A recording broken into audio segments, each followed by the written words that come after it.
এটি সেই জাবালে নূর তথা হেরা পাহাড়। সুউচ্চ এই পাহাড়ের চূড়ার কাছের ছোট্ট গুহাতেই নাজিল হয়েছিল পবিত্র কোরআন, আর এখানেই নবুয়াত লাভ করেছিলেন হযরত মুহাম্মদ সাল্লাল্লাহু আলাইহি ওয়াসাল্লাম।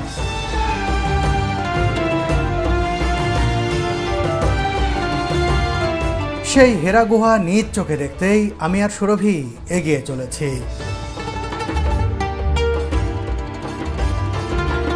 এই পাহাড়ে ওঠা সহজ নয়, তবু শত শত মানুষ কি এক অদৃশ্য টানে প্রতিদিনই পাড়ি দিচ্ছেন এই কঠিন পথ।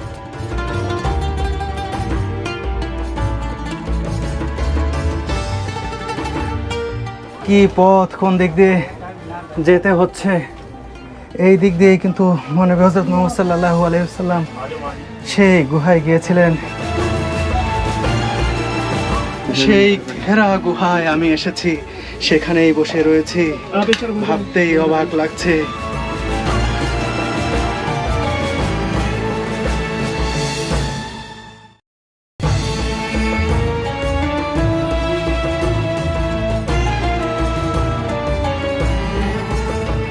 সকাল সকাল একটি প্রাইভেট কারে চেপে মক্কা নগরীর পথ ধরে ছুটে চলেছি সেই হেরা পাহাড় তথা জাবালে নূরের দিকে।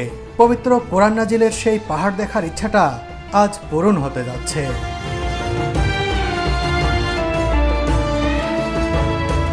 মক্কা নগরী শুধু প্রাচীন নগরী নয়, এটি আধুনিকও। এই নগরীর পথঘাট আর আধুনিক স্থাপত্য চোখ জুড়িয়ে দেয়।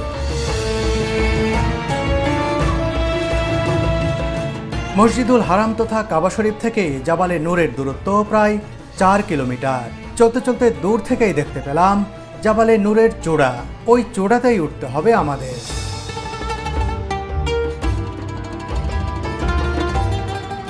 এই কিছুদিন আগেও এই পথে একেবারে উঁচুতে উঠে যেতেন মানুষজন সেই হেরা গুহা দেখার জন্য।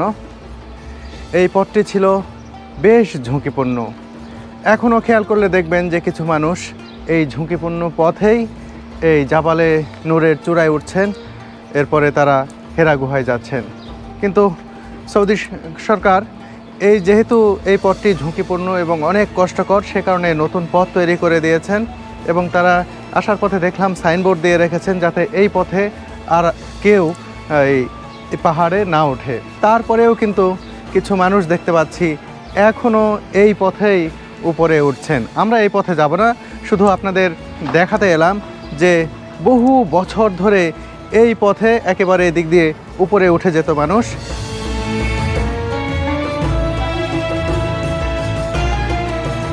এই হেরা গুহার পাদদেশেই একটি দোকান বাংলাদেশি ভাইয়ের, যে পুরাতন যে রাস্তা তার গোড়াতেই ভাইয়ের দোকান। ভাইয়ের বাড়ি হচ্ছে চিটাগাঁয়ে। ভাইয়ের নাম কি? আমার নাম হয়েছে মনসুর আলম। মনসুর ভাই? জি মনসুর ভাই। ভাই, এই রাস্তা তো আগে অনেক মানুষ ব্যবহার করতেন এই হেরা গুহায় এদিক দিয়ে ওঠার জন্য। জি জি। এখন কি অবস্থা? এখন হয়েছে মনে করেন এটা অনেক পুরাতন, হুজুর পাক সাল্লাল্লাহু আলাইহি ওয়াসাল্লাম আমলের রাস্তা এটা। এখন ওইখানে শরীকা ওই গভর্নমেন্টও একটা গিয়া লইছে, কন্ট্রাক্ট লইছে। কন্ট্রাক্ট লোনের পরে এই রাস্তা বন্ধ করে দিয়েছে, ওই রাস্তা এখন নতুন রাস্তা চালু। কিন্তু ওই যে দেখুন এখনো কিন্তু দুই একজন মানুষ উঠছে। এখন উঠছে। এখন পুলিশ যদি না থাকে ওইখানে, ওই জায়গাতে যদি পুলিশ না থাকে, পুলিশ চলে গেলে ওই আগের মতোই এটা চালু হয়ে যায়। তাই? জি। এটা তো একটু ঝুঁকিপূর্ণ বলেই তো চেঞ্জ করে দিচ্ছে নাকি? এটা ঝুঁকি না, এটা মনে করেন ওইটা ওইখান থেকে করছে, নতুন রাস্তা করছে, গভর্নমেন্ট গিয়া লইছে, আপনারা গিয়া লইছে, কন্ট্রাক্ট লইছে, মানে 10 বছর 15 বছর হলে মনে করেন সব মেরামত ওরা করছে, ওদের টাকা মানে সরকার লইয়ের মানে একটু সম্পর্ক এটা টাকা দিয়া এইভাবে করছে আর কি। এটা হচ্ছে পুরো রাস্তা আপনার হুজুর পাক সাল্লাল্লাহু আলাইহি ওয়াসাল্লামের রাস্তা। অনেক উঁচু না? জি অনেক উঁচু। এটা আপনি কয়বার উঠছেন এখানে? আমি উঠছিলাম প্রায় 2001 মধ্যে একবার উঠছিলাম, আর উঠিনি। তার ওঠেন নাই? উঠিনি, কিন্তু প্রতিদিনই তো দেখতে পান? প্রতিদিন দেখতে পাই আলহামদুলিল্লাহ, আপনাদের দোয়ায়। এই যে দেখুন পাকিস্তানি কিছু এখানে মানুষজন এসেছেন, তারা এই হেরা গুহা দেখতে যাচ্ছেন, জাবালে নূরের চূড়ায় উঠতে যাচ্ছেন তারা। কিন্তু এখানকার যে ভাইটি বললেন তাদেরকে ফিরিয়ে দেওয়া হবে, তারা যেতে পারবে না, কারণ এই মুহূর্তে সেখানে পুলিশ রয়েছে। আর যারা পুলিশের চোখ ফাঁকি দিয়ে আগে ভাগে চলে গিয়েছেন কোনোভাবে, তারা গিয়েছেন। এভাবে নাকি প্রতিদিনই অনেকেই যান সেখানে। তো আমরা এখন যে নতুন রাস্তা যেখানে যেদিক দিয়ে ওঠার জন্য পারমিশন রয়েছে ঠিক সেদিকে যাব এই গাড়িতে করে।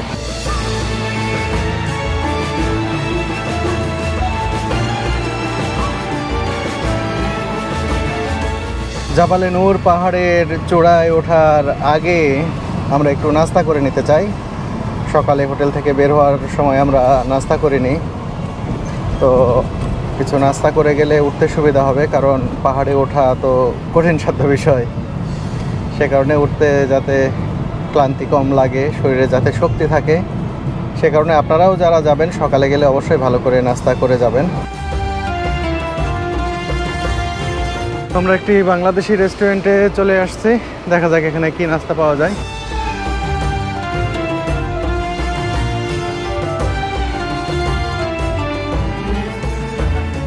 রুটির সাথে খাওয়ার জন্য যে সবজি দেওয়া হয়েছে, এর সাথে ডাল ভাজিও দেওয়া হবে। রুটি দিয়ে সবজি এদের কেমন দেখি। অনেক মজা, খুবই মজা।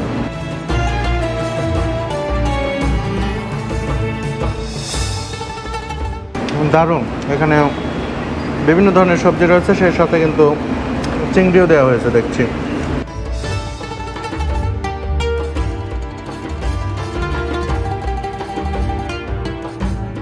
নাস্তা সেরে আবারও চলতে শুরু করলাম গন্তব্য অভিমুখে। বলে রাখি, বাংলাদেশি ড্রাইভার আরিফ ভাই রয়েছেন আমাদের সঙ্গে। তিনি ভিডিওতে আসতে স্বাচ্ছন্দ্য বোধ করেন না, তাই তাকে সেভাবে দেখাতে পারছি না এই মুহূর্তে।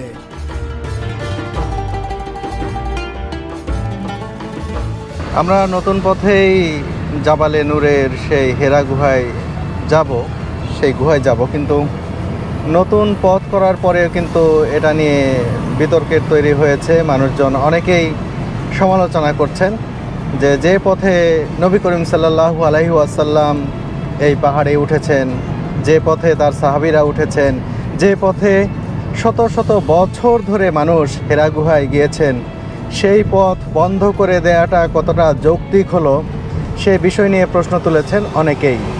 কিন্তু এখানে নতুন পথের শুরুর দিকেই একটি মিউজিয়াম তৈরি করা হয়েছে। সেই মিউজিয়ামে পরিদর্শনের লোকজন বাড়ানোর জন্যই নতুন পথে যাওয়াটা বাধ্যতামূলক করা হয়েছে বলে মনে করেন অনেকেই। বন্ধুরা, এই যে মিউজিয়াম, তারা চেষ্টা করছে যাতে এই মিউজিয়ামে মানুষজন বেশি বেশি আসে, সে কারণে এই দিক দিয়ে রাস্তাটা তারা বাধ্যতামূলক করছেন। যখন এই দিক দিয়ে যাবেন মিউজিয়ামটি পরিদর্শন করে যাবেন। এই মুহূর্তে আমি মিউজিয়ামে প্রবেশ করব না, যদি ফেরার পথে মনে হয় হাতে যদি সময় থাকে তাহলে হয়তো মিউজিয়াম দেখার চেষ্টা করব আমি।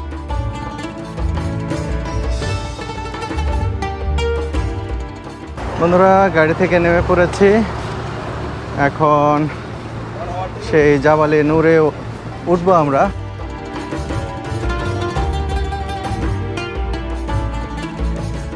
বন্ধুরা, এটি শুধু যে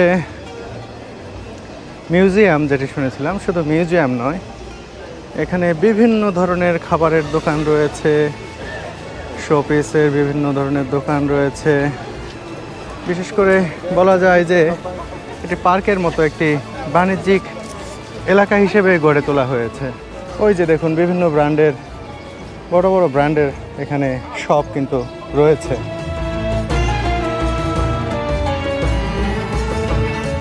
আর এ কারণেই কর্তৃপক্ষ চাচ্ছে এদিক দিয়েই প্রবেশ করুক যারা দর্শনার্থী এই হেরা গুহা দেখবেন, তারা এদিক দিয়ে প্রবেশ করলে তাদের বাণিজ্যের বিষয়টি যে উদ্দেশ্য ছিল সেটিও কিন্তু পূর্ণ হবে। কারণ যখন মানুষ আসবেন তখন এখানে তারা ঘুরবেন ফিরবেন, কেনাকাটা করবেন, এটাই। আর এই কারণেই হয়তো পুরাতন যে পথ সেই পথটি বন্ধ করে দেওয়া হয়েছে। কিছুক্ষণের মধ্যেই আমরা পাহাড়ে উঠতে শুরু করব। ওই যে সেই পাহাড়ের চূড়ায় কত মানুষ উঠছেন, একেবারে চূড়ায় উঠে কিছুটা নিচে নেমে আসতে হবে সেই গুহায় যাওয়ার জন্য। গুহাটা এমন জায়গায় স্থাপিত যে এটি একেবারে চূড়ায় না হলেও সেই গুহায় যেতে হলে চূড়ায় উঠতেই হবে। দেখি যাই কত সময় লাগে সেখানে যেতে। এদিক দিয়ে দীর্ঘ পথ তৈরি করা হয়েছে।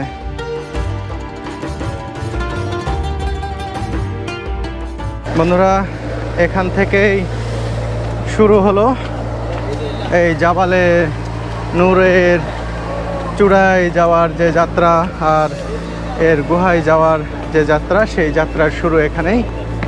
দেখুন, সুন্দর বিস্তৃত প্রশস্ত পথ তৈরি করা হয়েছে পাহাড় কেটে। পুরাতন পথটি কিন্তু এরকম ছিল না, সরু ছিল এবং বেশ খাড়া। আর এটিতে সময় বেশি লাগবে, কিন্তু ওঠাটা অনেকটাই স্বাচ্ছন্দ্যময় হবে বলে মনে হচ্ছে আমার কাছে।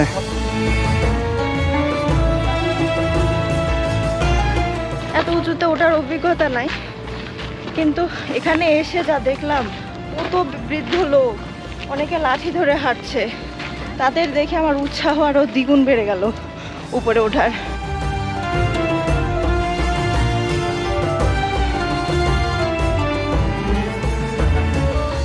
সবে তো পথের শুরু, উঠতে যে অনেক কষ্ট হবে বুঝতেই পারছি। ওই দেখুন, এই পাহাড়ের ট্রেল ধরে একেবারে ওইখানে যেতে হবে।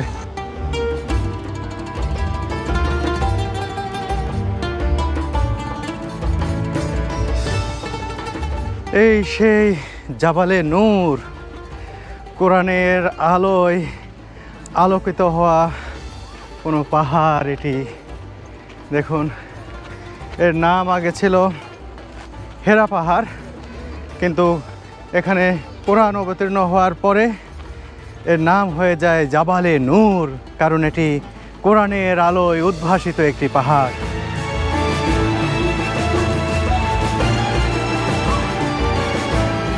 উঠতে উঠতে আমরা একটু রেস্ট নিচ্ছি। উচ্চতার যে সমস্যা, তার চেয়ে বড় সমস্যা হচ্ছে রোদ আর প্রচণ্ড গরম। এত গরম পড়েছে এটি বলার মতো নয়। আপনারা 3টার পর আসবেন।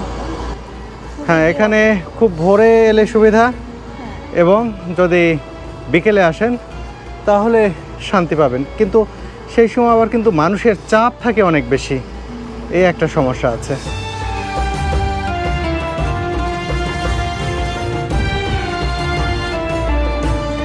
বন্ধুরা, এখানে দেখুন অনেকেই রেস্ট নিচ্ছেন। আমরা কিছুটা রেস্ট নিয়ে আবার এই তপ্ত রোদের মধ্য দিয়ে পাহাড়ের উপরে ওঠা শুরু করলাম আবারও। এই যে রাস্তা তৈরি হচ্ছে, দেখুন, গাড়ি চলাচলের রাস্তা। আর হয়তো কয়েক মাস পরেই এটি যানবাহন চলাচলের জন্য খুলে দেওয়া হবে, অর্থাৎ আপনারা গাড়িতে করে অনেক পথ যেতে পারবেন। পুরোটা পথ যেতে পারবেন না, তবে গাড়ি নিয়ে যাতে পাহাড়ের অনেক উঁচু পর্যন্ত যেতে পারেন, সেই রাস্তার কাজ কিন্তু এই যে চলমান রয়েছে, দেখতে পাচ্ছেন। আর যারা গাড়ি নিয়ে যাবেন, আর যারা পায়ে হাঁটবেন তাদের জন্য এই যে সুন্দর করে সিঁড়ি তৈরি করা হয়েছে, সিঁড়ি পথ তৈরি করা হয়েছে খুব সুন্দর করে।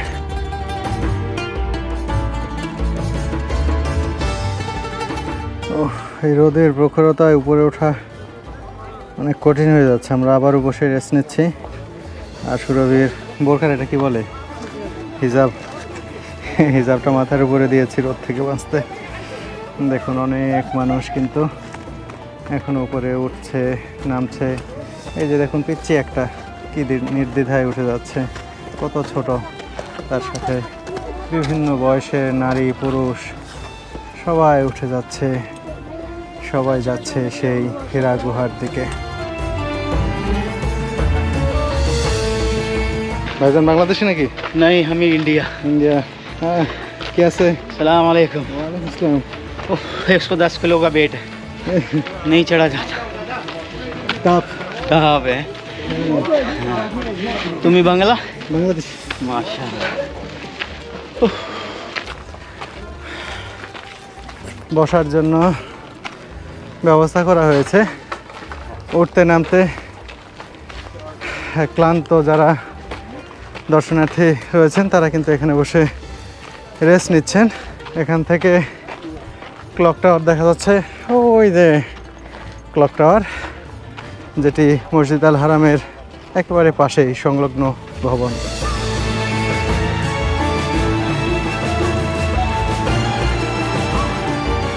কত বয়স্ক মানুষ এই যে হেরা গুহা পরিদর্শন করে ফিরছেন।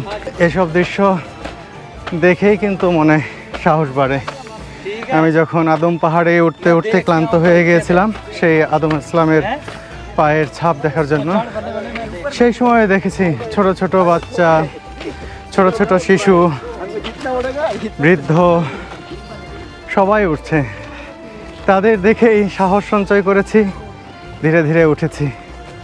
এখানেও দেখছি সেই রকম সব ধরনের সব বয়সের মানুষই কিন্তু উঠছেন এই পাহাড়ে।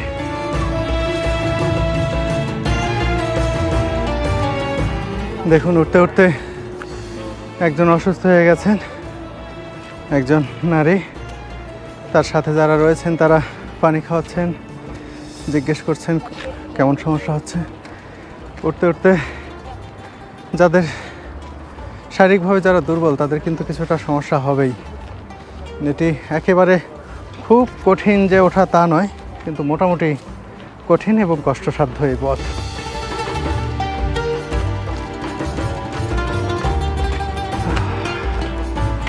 সুরভি এখানে এসে ছবি তুলছে, ছবি তোলার মতোই জায়গা, সুন্দর একটি ভিউ পয়েন্ট।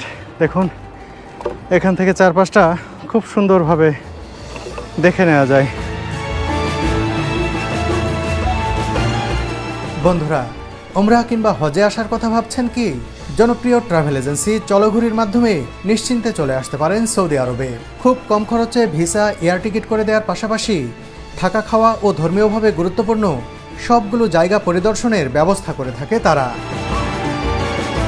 উঠতে উঠতে দেখুন কোথায় এসেছে, অনেক দূরে এসেছে, অনেক উপরে উঠেছে, কিন্তু আরও অনেক পথ বাকি। দেখুন ওই উঁচুতে উঠতে হবে একবারে চূড়ায়, সেখান থেকে আবার কিছুটা নিচে নামলেই গুহা। কিন্তু এটা যে আরও অনেক পথ, আরও অনেক খাড়া সিঁড়ি বেয়ে উঠতে হবে। আমি শুরুতে বলেছিলাম খুব কঠিন নয়, কিন্তু আসলেই আমি ভুল বলেছিলাম। এই হেরা গুহায় যাওয়া অনেক কঠিন, অন্তত আমার জন্য, বা আমি আর সুরভি উঠছি, আমাদের দুইজনের জন্যই কঠিন। আমরা রেস্ট নিচ্ছি, উঠছি, রেস্ট নিচ্ছি, উঠছি। তবে অজানা একটা ভালো লাগা কাজ করছে, সেই টানেই কিন্তু উঠছি। যে সে গুহা তো নয় যেখানে পবিত্র কোরআন নাজিল হয়েছিল, যেই কোরআন গোটা দুনিয়াকেই আলোকিত করে দিয়েছে, সেই জায়গায় যাচ্ছি আমি। এখানে ওঠা মানে যে শুধু হেরা গুহায় দেখবেন তাই নয়, এই যে মক্কার পাহাড়ি অঞ্চলের অপরূপ সৌন্দর্য দেখুন, কত শত অজস্র পাহাড়, আর পাহাড়ের খাঁজে খাঁজে গড়ে উঠেছে আধুনিক বসতি। সব কিছুই দারুণভাবে উপভোগ করা যাচ্ছে। খুবই ভালো লাগছে এই চারপাশটা দেখতে। আর এত উপরে এসেও এখানে আপনারা অনেক কবুতর দেখতে পাবেন, ওড়াউড়ি করছে। আর এই গরমের মাঝেও যে বাতাস বইছে অদ্ভুত শীতল, এই বাতাসটা যদি রোদ না থাকতো তাহলে এই ওঠাটা আরও স্বাচ্ছন্দ্যময় হতে পারত। দেখুন একেবারে এই উপরে উঠতে হবে, এই পাহাড়ের একেবারে চূড়ায় ওঠার আগেই এখানে আমরা একটু রেস্ট নিতে চাই। দেখুন অনেকেই রেস্ট নিচ্ছেন। এখানে উঠতে গেলে অনেক কষ্ট হবে, একটু রেস্ট নিয়ে উঠলে আরামেই ওঠা যাবে একটু।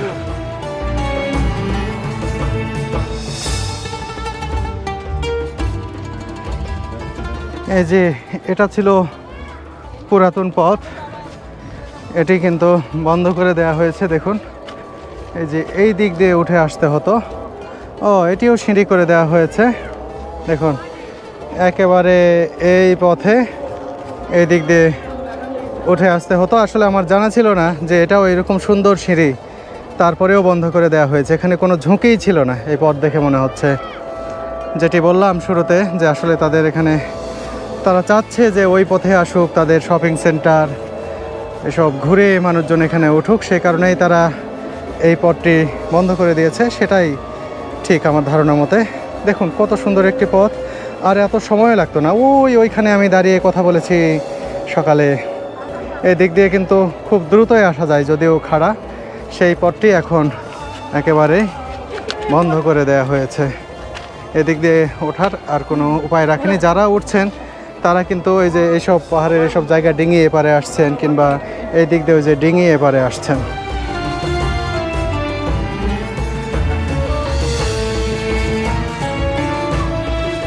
হেরা গুহার দিকে এগিয়ে যেতে যেতে ইসলামের ইতিহাসের সেই গুরুত্বপূর্ণ অধ্যায় সম্পর্কে আপনাদের সামনে তুলে ধরার চেষ্টা করছি আমি। হেরা গুহায় যেদিন প্রথম জিব্রাইল আলাইহি ওয়াসাল্লাম ওহী নিয়ে আসলেন, সেই রাত ছিল প্রিয় নবী সাল্লাল্লাহু আলাইহি ওয়াসাল্লামের জন্য কঠিন রাত। ওই রাতে হযরত জিব্রাইল আলাইহি ওয়াসাল্লাম বিদায় গ্রহণ করার আগ পর্যন্ত প্রিয় নবী যেদিকেই তাকাতেন দেখতেন হযরত জিব্রাইল আলাইহি ওয়াসাল্লাম সব দিক থেকেই তার সামনে দাঁড়িয়ে আছেন, আর এতে তিনি ভয় পেয়ে গিয়েছিলেন।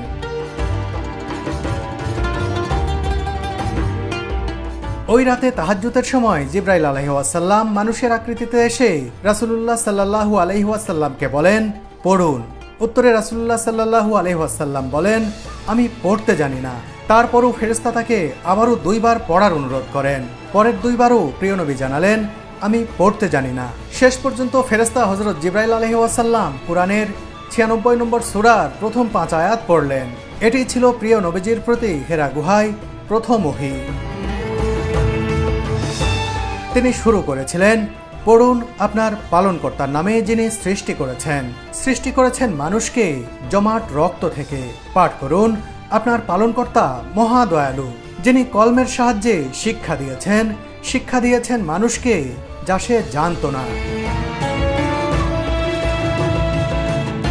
হেরা গুহা থেকে নেমে আসার সময়ই তার নবুয়াত প্রাপ্তির সুখবর সহকারে নিজের পরিচয়ও প্রকাশ করেন হযরত জিব্রাইল আলাইহিস সালাম। অনেক দূর চলে এসেছি, আবার একটু রেস্ট নিতে চাই। এই যে সুরভি বসেছে এখানে, আর বেশি সময় লাগবে না, সর্বোচ্চ আধা ঘন্টা লাগতে পারে না সুরভি? দেখা যাক। আর এখানে যখন বসে আছি এত উপরে দেখুন একটি বিড়াল ঘোরাফেরা করছে। এখানে কি খাবার পাই জানি না। যারা ঘুরতে আসেন, দেখতে আসেন, জিয়ারা করতে আসেন, তারা যেসব খাবার দেন সেসব খেয়ে হয়তো বেঁচে থাকে এই বিড়ালটি। জানি না আবার সে নিচে নেমে যায় কিনা। দেখুন কত নিচু, এখান থেকে একেবারে গোটা মক্কার 4-5টা কিন্তু খুব ভালোভাবে দেখতে পাচ্ছি আমরা। দেখুন ছোট্ট একটি বাচ্চাকে কোলে করে নিয়ে উঠছেন বাবা। চিন্তা করা যায় কত কষ্ট করে উঠছেন।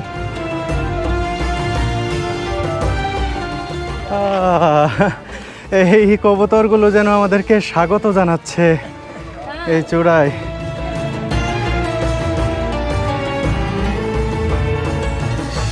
দেখুন কত কবুতর। এখানে কবুতরের জন্য খাবারের জন্য গম বিক্রি করা হচ্ছে। সেই গমগুলো এখানে ছিটিয়ে দিচ্ছেন যারা এখানে পরিদর্শন করতে আসছেন, জিয়ারা করতে আসছেন তারা। আর কবুতরগুলো দেখুন কি ভিড়াভিড়ি করে সেসব খাচ্ছেন এখানে।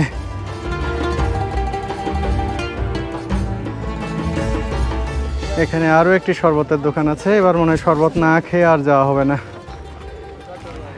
এখানকার পানি ভালোই হবে, অনেক লেবু রয়েছে। আমি 1 গ্লাস শরবত খেতেই চাই। এখানে অনেক দাম, 1 গ্লাস শরবতের দাম 3 রিয়াল তারা দিচ্ছেন। দেখি কেমন। আর সুরভি যদি খায় তাহলে সুরভিকেও খাওয়াবো। আগে থেকেই বানিয়ে রেখেছেন শরবতটা। বেশ ঠান্ডাও রয়েছে, অনেক ভালো লাগলো খেয়ে। লেবু দেওয়া, সুগারও রয়েছে, কিন্তু যেহেতু ঠান্ডা আর লেবু দেওয়া রয়েছে অনেক ভালো লাগছে।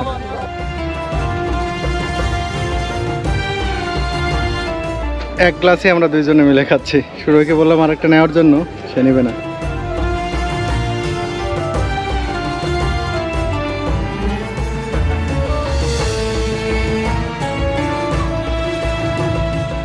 বন্ধুরা অবশেষে এই জাবালে নূরের চূড়ায় এসেছি। এটি শেষ নয়, আরও এই চূড়া থেকে আবার কিছু পথ নিচে নেমে যেতে হবে। সেই কত উঁচুতে চলে এসেছি। দেখুন, এটি জাবালে নূরের চূড়া, আর চূড়ায় কত মানুষ উপরে উঠে বসে তারা রেস্ট নিচ্ছেন। এদিকে আবার দেখুন অনেকে কিন্তু নামাজ আদায় করছেন এখানে।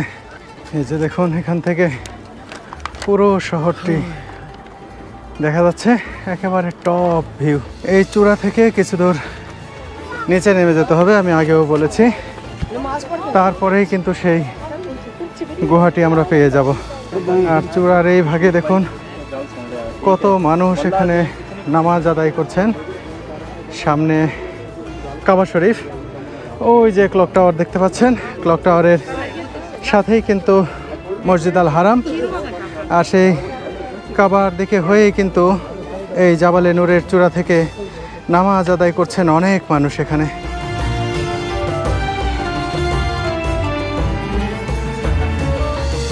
ও বন্ধুরা, ওই যে ওইখানে গুহাটি দেখুন, মানুষজন ভিড় করছেন ঠিক এইখানে।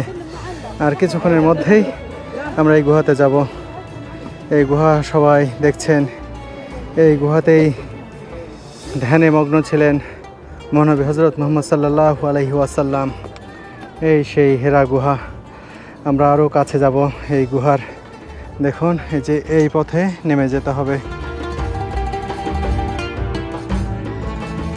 এবার গুহাটি একেবারে কাছে থেকে গিয়ে দেখতে চাই। এটা একটু ঝুঁকিপূর্ণ, সাবধানে নামতে হয় এই জায়গাটিতে। একেবারেই খাড়া। এই যে সুরভি ভয়ে ভয়ে নামছে,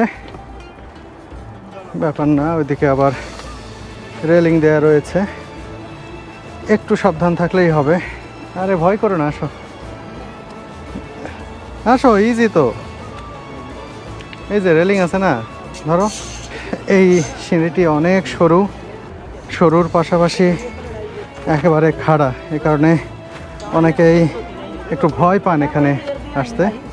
আর দেখুন, একবারে পাথরের সুড়ঙ্গ, পাথরের সরু সুড়ঙ্গ দিয়ে ভিতরে প্রবেশ করতে হবে এই সিঁড়ি থেকে নামার পরপরই।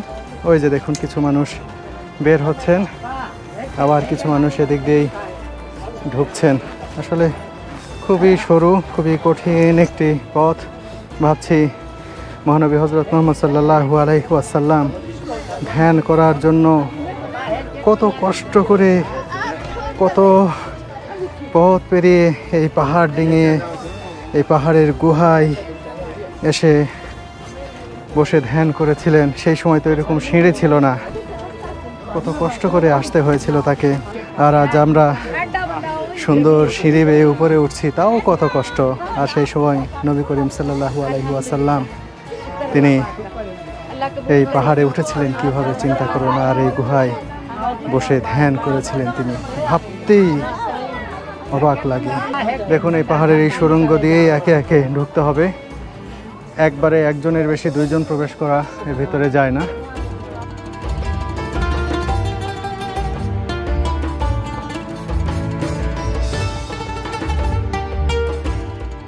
এই সরু পথ, এই সুড়ঙ্গ দিয়েই যেতে হবে সেই গুহায়। একজনের বেশি কোনোভাবেই এখানে প্রবেশ করা যায় না। দেখুন কত সরু সুড়ঙ্গ এটি। এর মধ্যে দিয়েই যখন কেউ বের হচ্ছেন তখন আর কেউ ঢুকতে পারছেন না, যখন কেউ ঢুকছেন তখন কেউ বের হতে পারছেন না। এইরকম একটি পথ। আমার সামনে একজন অনেক বয়োজ্যেষ্ঠ ব্যক্তি, অনেক বয়স্ক, তিনি যাওয়ার জন্য অপেক্ষা করছেন।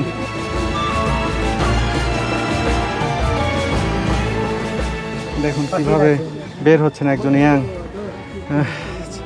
যুবক। গো আঙ্কেল,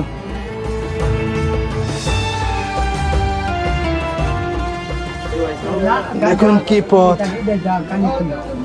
এর ভিতর দিয়ে যেতে হচ্ছে। মানে এখানে কোনোভাবেই দুইজন আসা যায় না। আসো আসো আঙ্কেল, এই চলে আসলাম। আসো সুরভি আসো।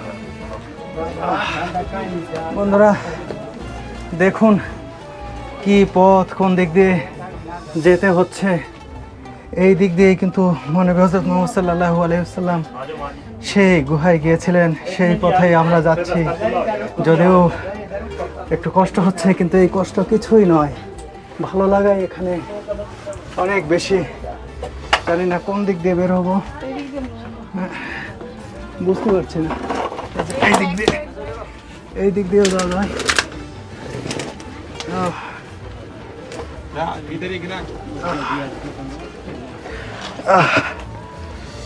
কোনো রকমে দেখুন এই দিক দিয়ে একটা পা দেখুন কিভাবে আসতে হচ্ছে। কষ্ট করো, আসো আসো, চেষ্টা করো। মাথা দেখো, মাথায় যেন বাইরে না লাগে। এই যে দেখুন এভাবেই কিন্তু এদিক দিয়েও আসা যায়, আবার ওই দিক দিয়ে দেখুন ওই যে আসছেন একজন, এদিক দিয়েও আসা যায়। যেভাবেই আসবেন একটু কষ্ট করেই কিন্তু এখানে আসতে হবে। সুরভি এবার চলে এসেছি একেবারে মূল জায়গাটিতে, আর দেরি নয়। এই যে এই সেই গুহা, এই সেই হেরা গুহা, এর ভিতর দিয়ে প্রবেশ করে যেতে হয়। এই যে গুহাটি দেখুন, এই যে এখানে সেই পাথরে একজন চুম্বন করছেন, সম্ভবত পাকিস্তানি। এসব জায়গায় কিন্তু চুম্বন করা একেবারেই নিষিদ্ধ, এটি শিরকের পর্যায়ে পড়ে।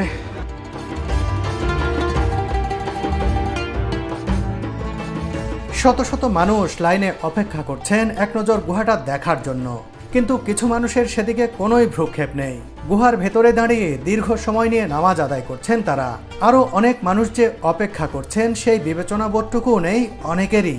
আসলে এই জায়গাটি শুধুই দর্শনের জন্য। এখানে এসে যদি সবাই 2 রাকাত করে নামাজ আদায় করতে চায়, তাহলে এটি না দেখেই ফিরে যেতে হবে 80% মানুষকে। এর আশপাশে দাঁড়িয়েও নামাজ আদায় করা যায়, মোনাজাত করা যায় ভালোভাবে। এতে অনেকেই এই জায়গাটি ভালোভাবে ঘুরে দেখার সুযোগ পাবে। এখানে নামাজ আদায় করা একেবারে নিষেধ করা হচ্ছে। এটা নামাজ আদায়ের জায়গা না। কেবল কিছু মানুষ এখানে এসে নামাজ আদায় করছেন, পাথরে চুম্বন করছেন, সেটা সরাসরি শিরক। কিন্তু এখানে এসে দেখছি, ওটাই কষ্টের বিষয়। ভালো লাগা কাজ করছে, সেই সাথে এসব আচরণ দেখে কষ্টও লাগছে। দেখুন এই গুহার উপরে পাথরে ওখানে বসে তাদের কি লাভ হচ্ছে আমি জানি না, খুবই ঝুঁকিপূর্ণ। সেখানে বসছেন, উঠছেন, নামছেন, এসব করছেন কে? বেশ কিছুক্ষণ অপেক্ষা করার পর আমি গুহার একেবারে ভেতরে প্রবেশ করলাম। এ সময় আমার শরীরটা যেন কাঁপছিল। এখানে এসে অন্যরকম এক শান্তি লাগছে। আমি যেখানে বসে রয়েছি এখানেই মহানবী হযরত মুহাম্মদ সাল্লাল্লাহু আলাইহি ওয়াসাল্লাম নিমগ্ন চিত্তে ধ্যান করেছিলেন। এখানেই এসেছিলেন জিবরাইল আলাইহিস সালাম। সেই জায়গা, সেই গুহা, সেই হেরা গুহায় আমি এসেছি, সেখানেই বসে রয়েছি। ভাবতেই অবাক লাগছে। আমি এখানে যে পাথর, এই পাথরে হেলান দিয়েছিলেন, এই পাথরে স্পর্শ করেছিলেন হযরত মুহাম্মদ সাল্লাল্লাহু আলাইহি ওয়াসাল্লাম। এই সেই গুহা, যে গুহায় নাজিল হয়েছিল পবিত্র কুরআন। এখানে ধ্যানমগ্ন অবস্থাতেই তিনি কিন্তু নবুয়ত পেয়েছিলেন, নবী হয়েছিলেন।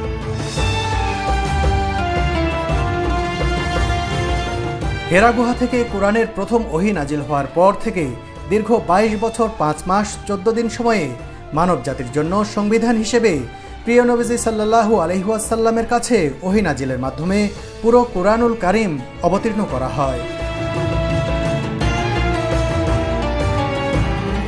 বন্ধুরা, হেরা গুহা থেকে এবার নেমে যাওয়ার পালা। আবার সেই সুড়ঙ্গ দিয়ে আমাদের নামতে হবে। এই যে সুরভি চলে গেছে কিছুটা, তারপরে আমি যাব। একজন একজন করে আসছেন, বের হয়ে যাওয়াও কঠিন। এখানে প্রবেশ করা যেমন কঠিন, এখান থেকে বের হয়ে যাওয়াও তেমনই কঠিন। এই পথে দেখুন কোনো রকমে পা এদিক দিয়ে যায়।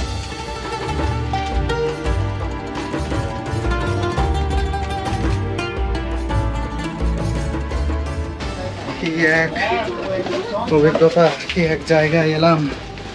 সত্যি এটা আমার জন্য সারা জীবনের অর্জিত অভিজ্ঞতাগুলোর মধ্যে অন্যতম সেরা একটি অভিজ্ঞতা। এটি সারা জীবন মনে থাকবে যে এই হেরা গুহায় আমি এসেছিলাম, কিভাবে এসেছিলাম, কিভাবে প্রবেশ করলাম।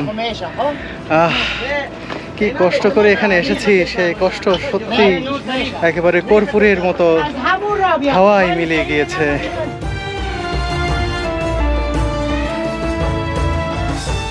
আবারও আমরা চূড়ার দিকে উঠতে থাকলাম। উপর থেকে আরেক ঝলক দেখে নিলাম হেরা গুহাটি। জানি না জীবনে আর আসতে পারবো কিনা এখানে। দেখুন গুহার উপরের এই জায়গাটি কতটা ঝুঁকিপূর্ণ। একটু পা ফসকে গেলে একটি হাড়ও খুঁজে পাওয়া যাবে না। হেরা পাহাড়ের চূড়া থেকে মক্কা শহর আবারও দেখে নিলাম এক পলকে। এমন জায়গায় না এলে এমন দৃশ্য দেখা যায় না। এখান থেকে কাবা শরীফ তথা মসজিদুল হারাম দেখতে খুব ভালো লাগছে।